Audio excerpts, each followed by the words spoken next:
What's the one food that tastes like home? What's the one dish that can instantly transport you back to your childhood kitchen, to the sound of your mother's voice, to a feeling of safety and belonging? For most of us, there's an answer.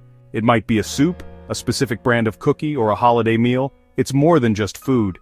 It's a memory you can taste, a story you can eat. For author and musician Michelle Zauner, that food was Korean food. And her relationship with it was deeply and beautifully complicated. It was the primary language of her mother's often difficult love. It was a fragile bridge to a culture she felt was slipping through her fingers. And after her mother's death from cancer, it became the only thing that could bring her back. Michelle Zauner's memoir, Crying in H Mart, is a raw, heartbreaking, and ultimately beautiful exploration of one of life's most painful experiences, losing a mother. But it is also a profound story about how the simple, everyday things, like a bowl of noodles or a jar of kimchi or the aisles of a grocery store, become the sacred vessels that hold our most precious memories, our deepest identities, and the people we never, ever want to forget. To understand this book, you have to understand that the relationship between Michelle and her mother, Chong-mi, was often a turbulent one. Michelle was the rebellious, artistic American daughter, chasing her dreams of being in a rock band. Chong-mi was the tough, critical, and often inscrutable Korean mother, who had sacrificed her own life in Seoul to raise a family in a small town in Oregon. Their personalities were like oil and water, leading to explosive fights over everything from Michelle's report cards to her makeup choices, often followed by long periods of cold, tense silence.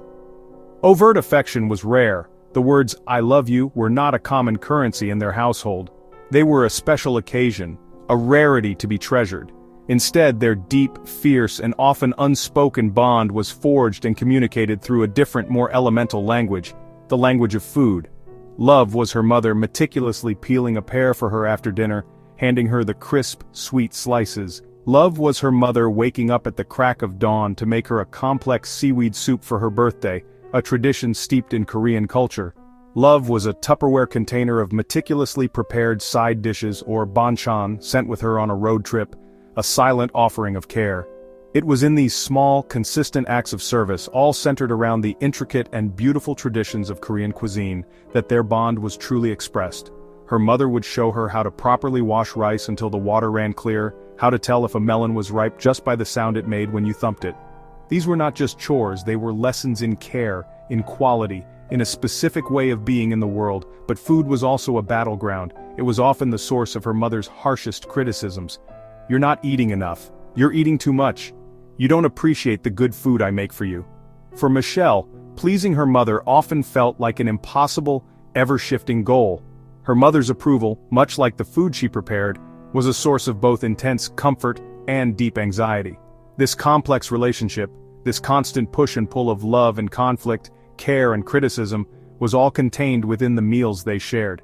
It was a language they both understood intimately, even, and perhaps especially, when they couldn't understand each other's words or actions.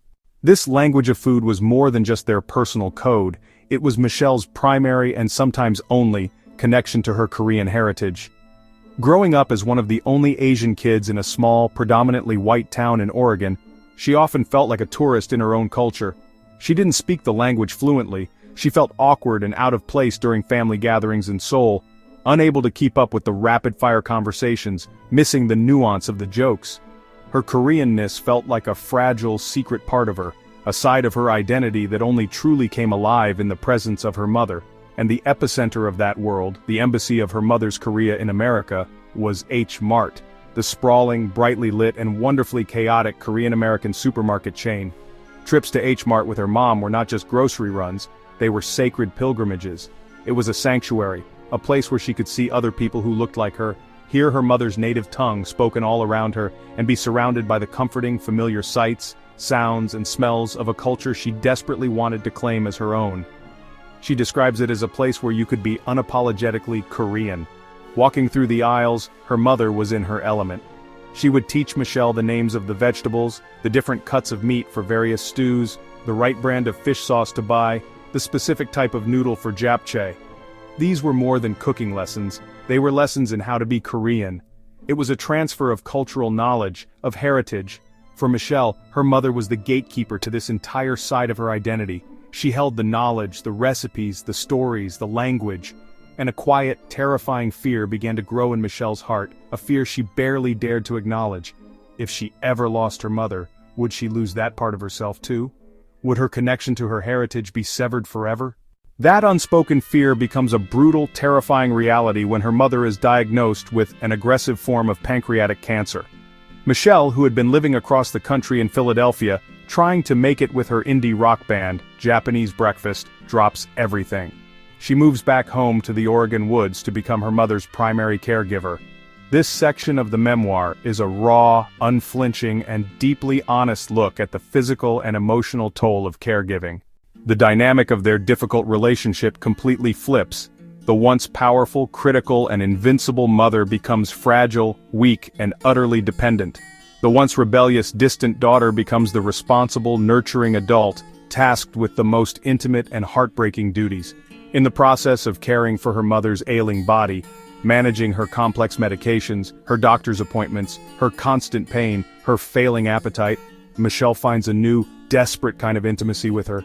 The old conflicts and resentments melt away in the face of this new, terrifying reality. All that is left is a primal need to comfort and to save. And she turns to the only language they both truly deeply know: food. She becomes obsessed with cooking for her mother, believing on some magical level that if she can just replicate the flavors of her mother's own cooking, the tastes of her mother's childhood in Korea, she can somehow heal her. She scours the internet and calls her aunt in Seoul for recipes, trying to recreate dishes like fermented soybean stew, pine nut porridge, or hand-pulled noodles. Each meal becomes a prayer, a desperate offering, a test of her love. She's not just trying to feed her mother's body, she's trying to nourish her soul, to tempt her back to life. She's trying to say "I love you" in the most powerful way she knows how, repaying a lifetime of meals with a final, heartbreaking feast. But the cancer is relentless, and it's a battle that food, and even the fiercest love, cannot win. Crying in the aisles of H Mart. After her mother's death, Michelle is adrift in a sea of grief that is both vast and specific. It's a grief for the mother she had, but also for the mother-daughter relationship they never got to have, the one she believed was just on the horizon. And it's in the aisles of H Mart that the title of the book comes to life. She finds herself walking into the familiar supermarket, and suddenly, she is overwhelmed.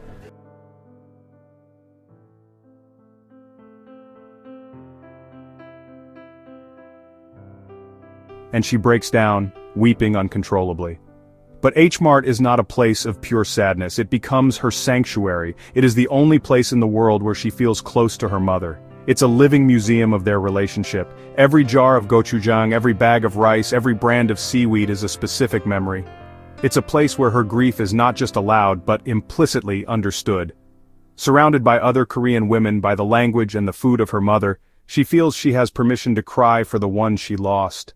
Crying in H Mart becomes a ritual of remembrance, a way to connect with the enormity of her loss in a place that feels like home. This is the beautiful, universal wisdom of the book.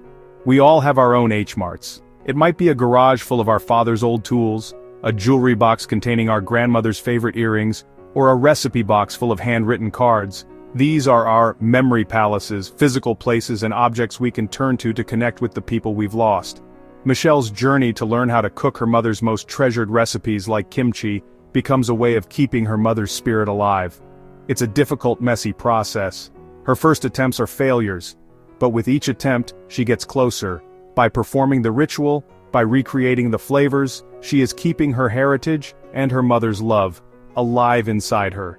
She is ensuring that the language they shared will never be forgotten. The book is a heartbreaking but ultimately hopeful story about how we find our loved ones again, not in some distant afterlife, but here, now, in the simple, sensory details of the world they left behind. If you believe that our most profound truths are found in our everyday lives, in the meals we share, and in the memories we carry, then you're in the right place. This is the human experience we love to explore. Welcome to Geeky Philosopher. Subscribe, and join us for more stories that feed the soul.